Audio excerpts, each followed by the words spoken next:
Здраво. Јас сум лице со попреченост, но тоа не ме дефинира целосно.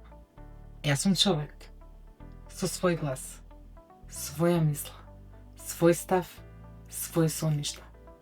Не барам аплауз, не барам жал.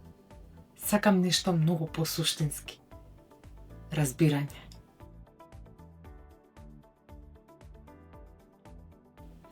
Сакам кога зборуваме за емпатија, да не ја мешаме со сожалување.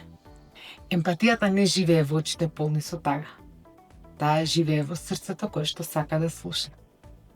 Во човекот што се прашува: како можам јас да бидам подобар човек?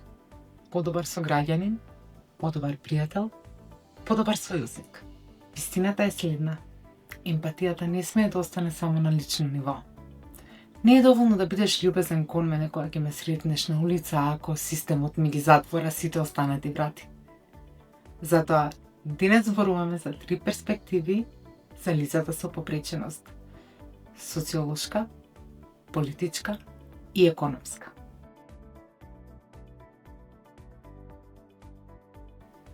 Од социолошка гледна точка, попреченоста не е проблем. Општеството е проблем. Што ако јавниот превоз или работното место, улицата и училиштето не се направени да ме прифатат? Тогаш, каде реално е тука попреченоста? Знаете ли колку пати ми зима случајно да застанам на сред тротоар и да не можам да поминам? Поради лошо поставена плочка, поради лошо паркиран автомобил или некоја повисока равница која што не можам да ја поминам. Тоа не е само неудобност, тоа е ограничување на моето слободно движење. Слободно движење и достоинствено движење, би кажала. Кога се зборува за пристапност, тука не зборуваме само за рампи, тука зборуваме за јавните улици и сообраќајот да биде прилагоден земајќи ги во предвид луѓето со попреченост.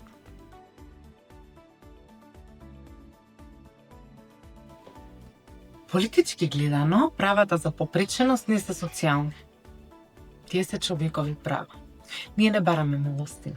Бараме место на масата и гласба од луѓето. И не е хуман гест кога некој не вработи.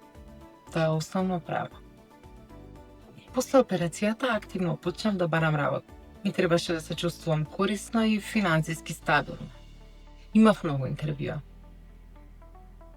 Се соочував со прашања и со ставови кои што ме правеа понекогаш да се чувствувам и како некое привремено решение. Дори и на една од интервјуата ме праша до кога ти ќе бидеш вака. Буквално се почувствував како објект на жалост. Тоа не е почит, тоа е потценување. Работувањето не е благодат, туку право што треба да го имаме како и секој.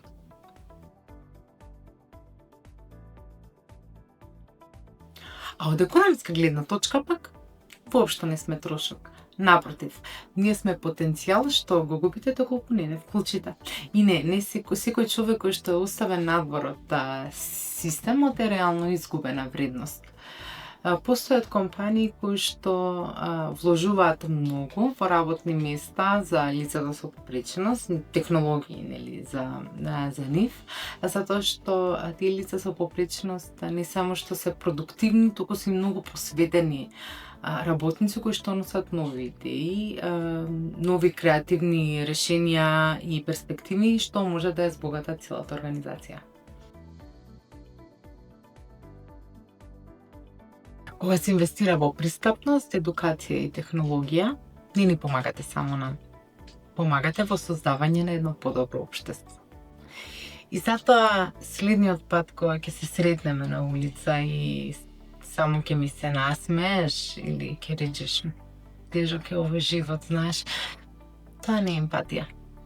Прашај се, дали гласам за инклузивни политики?